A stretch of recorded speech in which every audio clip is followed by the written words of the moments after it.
ਕੋਈ ਗੱਲ ਨਹੀਂ ਕਿ ਤੁਹਾਡੀ ਦਾਨ ਸੰਸਥਾ ਕੀ ਕੰਮ ਕਰਦੀ ਹੈ ਅਤੇ ਸੁਭਾਵਿਕ ਹੈ ਕਿ ਸਮੇਂ-ਸਮੇਂ ਤੇ ਕੁਝ ਤਬਦੀਲੀਆਂ ਆ ਜਾਣ। ਪਰ 4 ਪ੍ਰਮੁੱਖ ਤਬਦੀਲੀਆਂ ਬਾਰੇ ACNC ਨੂੰ ਪਤਾ ਹੋਣਾ ਚਾਹੀਦਾ ਹੈ, ਜਿਵੇਂ ਸੰਸਥਾ ਦੇ ਨਾਮ ਦੀ ਤਬਦੀਲੀ, ਸੰਸਥਾ ਦੇ ਐਡਰੈਸ ਦੀ ਤਬਦੀਲੀ, ਪ੍ਰਸ਼ਾਸਨੀ ਦਸਤਾਵੇਜ਼ ਵਿੱਚ ਤਬਦੀਲੀ ਜਾਂ ਜ਼ਿੰਮੇਵਾਰ ਵਿਅਕਤੀ ਵਿੱਚ ਤਬਦੀਲੀ। ਜਦੋਂ ਅਸੀਂ ਸੰਸਥਾ ਦੇ ਨਾਮ ਦੀ ਗੱਲ ਕਰਦੇ ਹਾਂ ਤਾਂ ਸਾਡਾ ਭਾਵ ਕਾਨੂੰਨੀ ਨਾਮ ਤੋਂ ਹੈ।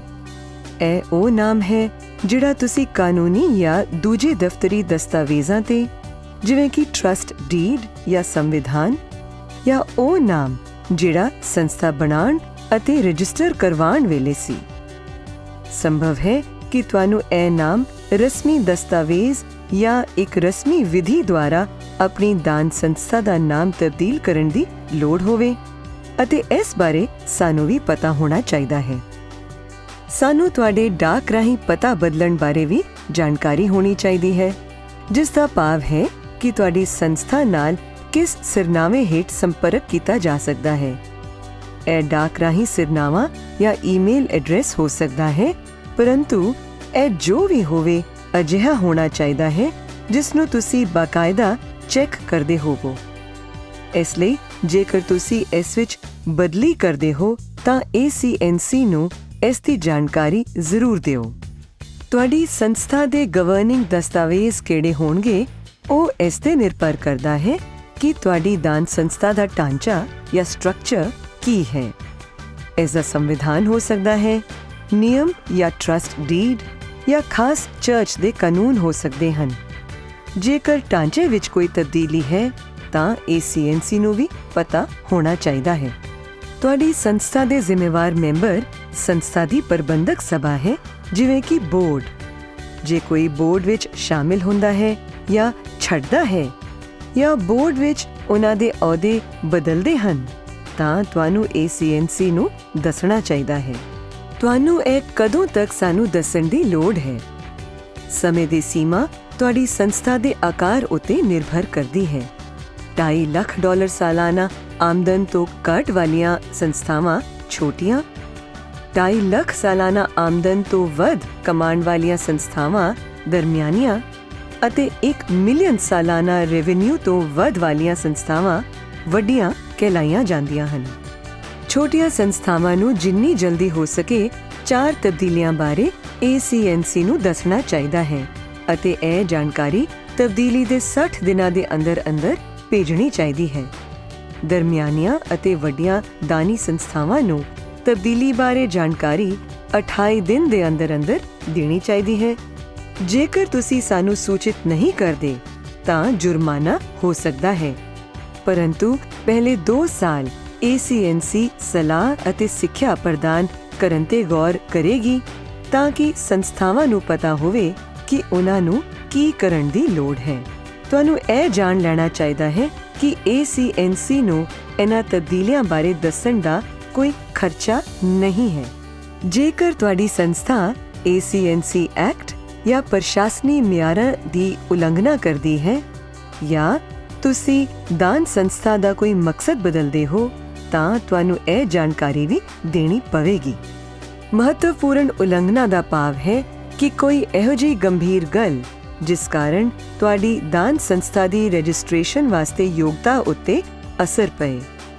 ਹੋ ਸਕਦਾ ਹੈ ਕਿ ਤੁਹਾਡੀ ਦਾਨ ਸੰਸਥਾ ਵਿੱਚ ਧੋਖਾਧੜੀ ਹੋਈ ਹੋਵੇ, ਪਰ ਇਹ ਵੀ ਹੋ ਸਕਦਾ ਹੈ ਕਿ ਅਚਾਨਕ ਇੱਕ ਦਿਨ ਤੁਹਾਡੇ ਬੋਰਡ ਦਾ ਇੱਕ ਮੈਂਬਰ ਕਹੇ, ਬੇਘਰ ਲੋਕਾਂ ਨੂੰ ਸਹਾਇਤਾ ਦੇਣੀ ਬੰਦ ਕਰ ਦਿਓ ਅਤੇ ਇਸ ਦੀ ਥਾਂ ਕੋਈ ਵਪਾਰਕ ਧੰਦਾ ਆਰੰਭ ਕਰ ਲਵੋ।